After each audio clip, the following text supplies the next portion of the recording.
Hola, bienvenido nuevamente a las guías de investigación bíblica a los pies de Jesús. Como siempre, antes de comenzar a estudiar la palabra de Dios, tendremos un momento de oración. Padre nuestro que estás en los cielos, santificado y glorificado sea tu nombre ahora y para siempre.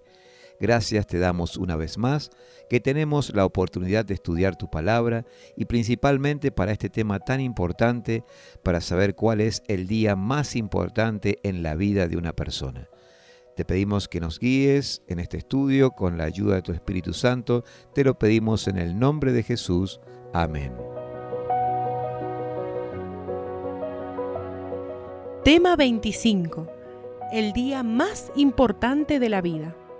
¿Cuál será el día más importante de la vida? Para algunos es el día de su nacimiento. Para otros es el día de su graduación. Para el extranjero errante es cuando recibe la radicación en un país o la carta de ciudadanía. Para muchos es el día de su boda. ¿Qué considera Dios como el día más importante de su vida? Es un día que reúne todos los acontecimientos mencionados: nacer, graduarse, obtener la más hermosa ciudadanía, casarse, morir y resucitar para seguir viviendo más feliz y satisfecho que antes. ¿Es posible eso en un solo día? Vamos a ver el privilegio de nacer de nuevo. ¿Qué condición para entrar en el reino de Dios presentó Jesús a Nicodemo, dirigente de Israel? Juan capítulo 3, versículo 1 al 4 dice: Había un hombre de los fariseos que se llamaba Nicodemo, un principal entre los judíos. Este vino a Jesús de noche y le dijo: Rabí, sabemos que has venido de Dios como maestro, porque nadie puede hacer estas señales que tú haces si no está Dios con él. Respondió Jesús y le dijo: de cierto te digo, que el que no naciere de nuevo no puede ver el reino de Dios. Nicodemo le dijo: ¿cómo puede un hombre nacer siendo viejo? ¿Puede acaso entrar por segunda vez en el vientre de su madre y nacer? ¿Qué características traemos desde nuestro primer nacimiento? Job, capítulo 15, versículo 14 al 16 dice: ¿Qué cosa es el hombre para que sea limpio? ¿Y para que se justifique el nacido de mujer? He aquí, en sus santos no confía, y ni aun los cielos son limpios delante de sus ojos. ¿Cuánto menos el hombre abominable y vil, que bebe la iniquidad como agua? Vivimos en los deseos de nuestra carne, dice Efesios 2:3, y nuestros frutos son muy tristes. Los podemos encontrar en Gálatas 5, 19 al 21. Los que viven según la carne, sin un nuevo nacimiento, no pueden agradar a Dios. Así dice Romanos 8, 7 y 8. Así que merecemos la muerte, como dice Romanos 3:23 y Romanos 6:23. Entonces, ¿de qué modo podemos nacer por segunda vez? Juan 3:5 dice: Respondió Jesús: de cierto te digo, que el que no naciere de agua y del Espíritu no puede entrar en el reino de Dios. Hay que nacer del Espíritu. Al aceptar a Jesús en nuestra vida, cambian nuestros pensamientos y también nuestros sentimientos. Ezequiel 36, 26 y 27 dice cómo esto es posible. La palabra de Dios actúa en nosotros mediante el Espíritu Santo. Así dice 1 Pedro 1:23. Y Pablo vemos que pasó por esa experiencia, según la relata él en Gálatas 2:20. También nacer del agua. El bautismo es un pacto con Dios, el testimonio público de una vida nueva, como dice 1 Pedro 3:21. ¿Qué ejemplo nos dio Jesús en el río Jordán? Mateo 3, 13 al 17 dice: Entonces Jesús vino de Galilea a Juan al Jordán, para ser bautizado por él. Mas Juan se le oponía, diciendo: Yo necesito ser bautizado por ti, ¿y tú vienes a mí? Pero Jesús le respondió: Deja ahora, porque así conviene que cumplamos toda justicia. Entonces le dejó. Y Jesús, después que fue bautizado, Subió luego del agua, y he aquí cielos le fueron abiertos, y vio al Espíritu de Dios que descendía como paloma y venía sobre él. Y hubo una voz de los cielos que decía: Este es mi Hijo amado, en quien tengo complacencia. Pero ¿por qué se bautizó Jesús? Él no tuvo pecados que lavar, pues fue perfecto. Sin embargo, lo hizo para darnos un ejemplo. ¿Qué orden dio a sus discípulos? Mateo 28, 19 y 20 dice: Por tanto, id y haced discípulos a todas las naciones, bautizándolos en el nombre del Padre y del Hijo y del Espíritu Santo, enseñándoles que guarden todas las cosas que os he mandado. Y he aquí, yo estoy con vosotros todos los días hasta el fin del mundo. Amén. O sea que debían bautizar en el nombre del Padre, del Hijo y del Espíritu Santo. 5 cosas debemos tomar en consideración. Primero, Jesucristo ordenó a sus discípulos bautizar. No podemos menoscabar la importancia de este sagrado rito, pues puede ponerse en juego nuestra salvación, como dice Juan 3:5. Segundo, dijo que debía ser en el nombre del Padre, del Hijo y del Espíritu Santo. Hay quienes piensan que debe bautizarse solamente en el nombre de Jesús, pero la orden fue específica y clara. Tercero, debían ser enseñados los candidatos para que guarden todas las cosas que os he mandado, así decía Jesús. En cuarto lugar, encontramos que Jesús prometió su presencia constante. Yo estaré con vosotros todos los días, dijo. Y este rito, según el quinto punto, vemos que se practicaría hasta el fin del mundo. Ahora, ¿aspersión o inmersión? ¿Cuál método es el correcto? Vamos a ver qué simboliza y conmemora el bautismo. Romanos 6, 3 al 6 dice: ¿O no sabéis que todos los que hemos sido bautizados en Cristo Jesús, hemos sido bautizados en su muerte? Porque somos sepultados juntamente con Él para muerte por el bautismo, a fin de que como Cristo resucitó de los muertos por la gloria del Padre, así también nosotros andemos en vida nueva. Porque si fuimos plantados juntamente con Él en la semejanza de su muerte, así también lo seremos en la de su resurrección. Sabiendo esto, que nuestro viejo hombre fue crucificado juntamente con Él, para que el cuerpo del pecado sea destruido, a fin de que no sirvamos más al pecado. Entonces vemos que conmemora la muerte, sepultura y resurrección de Cristo. También simboliza la muerte y la sepultura del viejo hombre de pecado. También representa la resurrección a una vida nueva. Y ahí indica el lavamiento del pecado, según Hechos 22:16. Es un símbolo exterior del cambio efectuado por la gracia de Dios en el corazón del pecador. La aspersión del agua no ilustra lo que Dios dice acerca del significado del bautismo. El verdadero bautismo es por inmersión, ya que simboliza un sepultamiento. ¿Qué significa la palabra bautismo? La palabra griega bautizar significa sumergir, meter, y no expresa derramar o asperjar. La arqueología demuestra que todos los bautisterios de los primeros siglos eran para bautizar sepultando en el agua al creyente. El viajero puede verlos hoy aún en la región del Negev, en Salónica, en Efeso e inclusive en Roma, en Pisa, etc. ¿Qué pruebas hay de que el bautismo fue hecho por inmersión? Hechos 8, 36 al 39 nos cuenta lo siguiente. Y yendo por el camino, llegaron a cierta agua, y dijo el eunuco: Aquí hay agua. ¿Qué impide que yo sea bautizado? Felipe dijo: Si crees de todo corazón, bien puedes. Y respondiendo dijo: Creo que Jesucristo es el Hijo de Dios. Y mandó parar el carro, y descendieron ambos al agua, Felipe y el eunuco, y le bautizó. Cuando subieron del agua, el Espíritu del Señor arrebató a Felipe, y el eunuco no le vio más, y siguió gozoso su camino. Así que después que Felipe presentó el mensaje al etíope y éste pidió el bautismo, ambos descendieron al agua, luego subieron. Del bautismo de Jesús también se informa que subieron del agua. Si hubieses bautizado por aspersión, No necesitaba ir a un río. ¿Qué pasos deben darse antes del bautismo? El candidato debe ser instruido. ¿Qué recomendó Jesús enseñar especialmente? Lo encontramos en Mateo 28, 19 y 20.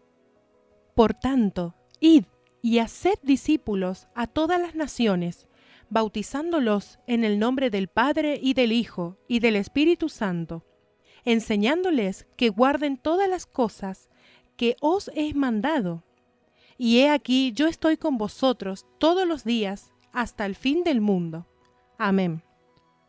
¿Qué necesita la persona que se bautiza para ser salvo?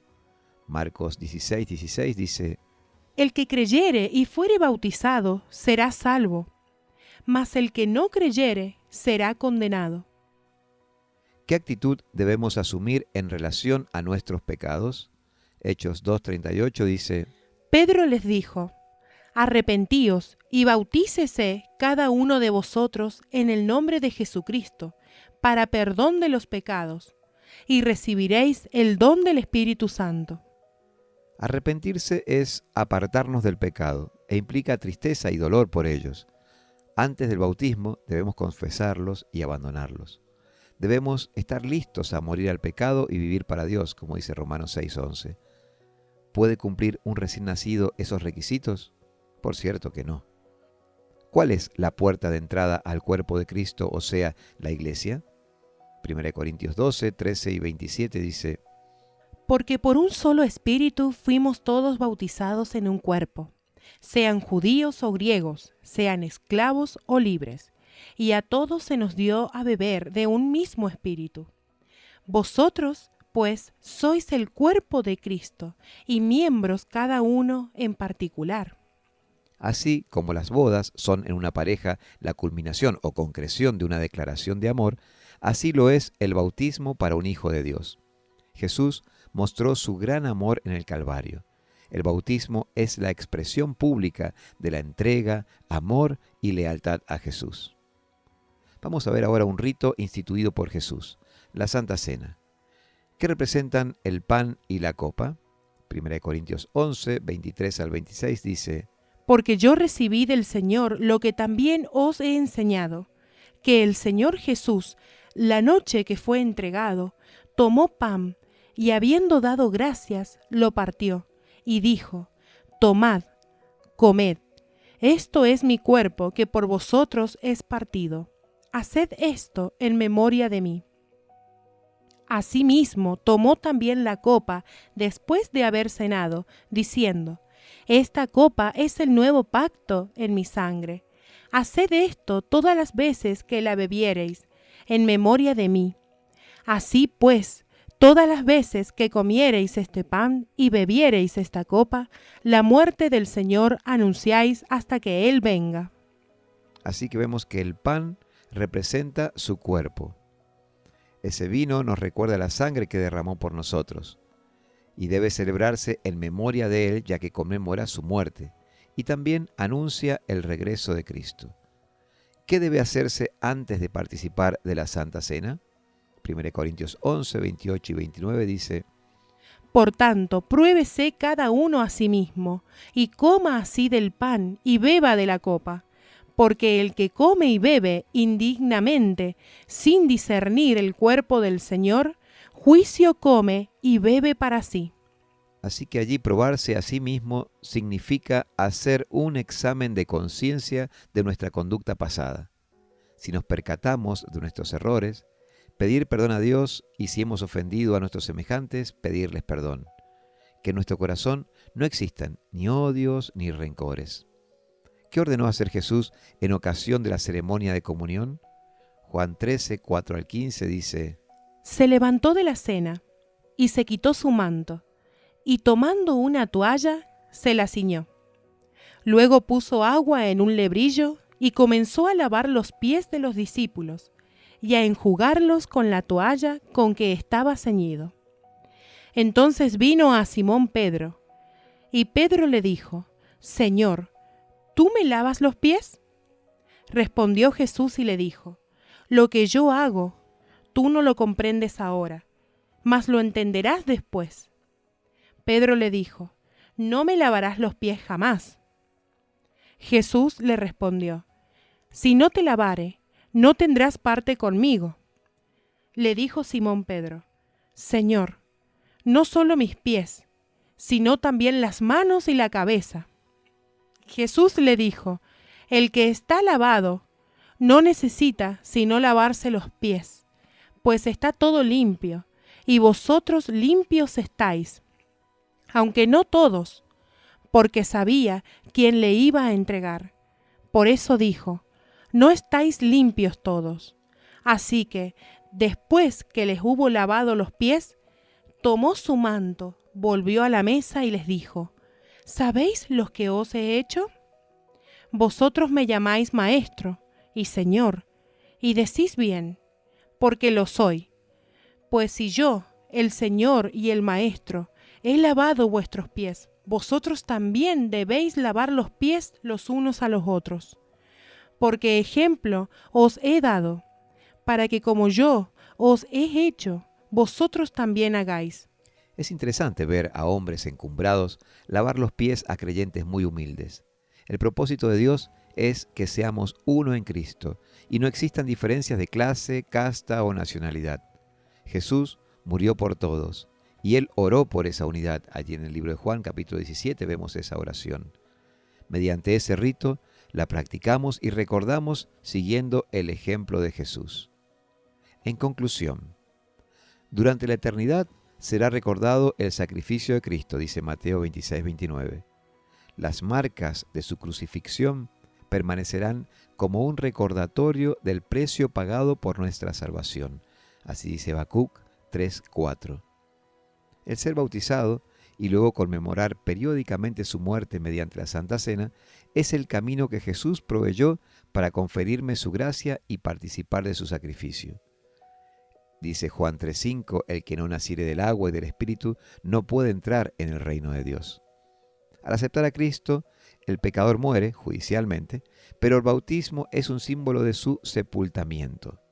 El creyente prueba la muerte y permanece con Cristo en la sepultura a fin de resurgir para una nueva vida. Recuerde que el bautismo es un pacto de amor con Dios, una demostración pública de que lo hemos aceptado en nuestra vida, un comenzar de nuevo en cero, pues Dios promete perdonar todos nuestros pecados ese día. Nuestros nombres no solamente serán registrados en los libros de la iglesia, sino en los registros celestiales. Recordemos las palabras de Cristo a Nicodemo: de cierto te digo, que el que no naciere del agua y del Espíritu no puede entrar en el reino de Dios. Así está escrito en Juan 3:5. La nueva vida que recibe es la propia vida eterna, la vida del Señor Jesucristo, la cual se desarrolla en el creyente en la santificación. El ser bautizado es importante y se relaciona estrechamente con la salvación que Jesucristo me ofrece gratuitamente. ¿Desea usted prepararse para hacer un pacto con Dios mediante el bautismo? Póngase en contacto con la dirección que pasamos al final del video, info@labibliatinerazon.org, y con mucho gusto alguien le guiará en los pasos necesarios para poder concretar su deseo de bautizarse. De esta manera hemos llegado al final de este estudio en el día de hoy y le deseo las más ricas bendiciones del cielo en la preparación para realizar este pacto con el Señor, como así también en toda su vida cristiana. Vamos a terminar este estudio con una oración de agradecimiento al Señor. Querido Padre Celestial, te damos gracias por el estudio que tuvimos en el día de hoy, en el cual vimos el método correcto de bautismo, como también tu promesa de estar todos los días con nosotros hasta el fin del mundo. Gracias, Señor, por todo lo que has dejado enseñado para que nosotros podamos ir acercándonos a ti y podamos tener comunión contigo. Bendice a cada uno de los que han tomado la decisión de realizar ese pacto de amor contigo a través de las aguas del bautismo. Ayúdales en toda su vida cristiana, te lo pido, no porque merezca nada, sino en el nombre de Jesús. Amén. El próximo tema se titula ¿Cómo identificar a un verdadero profeta? La Biblia los menciona, pero ¿admite la Escritura su existencia para tiempos modernos? Jesús también dijo que existirían falsos profetas en los últimos días. ¿Cómo podemos distinguir lo genuino de lo falso y espurio? Conoceremos 10 interesantes claves para identificar a un verdadero profeta. Que Dios le bendiga. Si aún tuviera preguntas, escríbanos con confianza a info@labibliatienerazon.org, o también puedes encontrarnos en la página web a través de labibliatienerazon.org. Encuéntrenos también en Facebook en La Biblia Tiene Razón y en el canal de YouTube La Biblia Tiene Razón. Que Dios les bendiga a todos ricamente.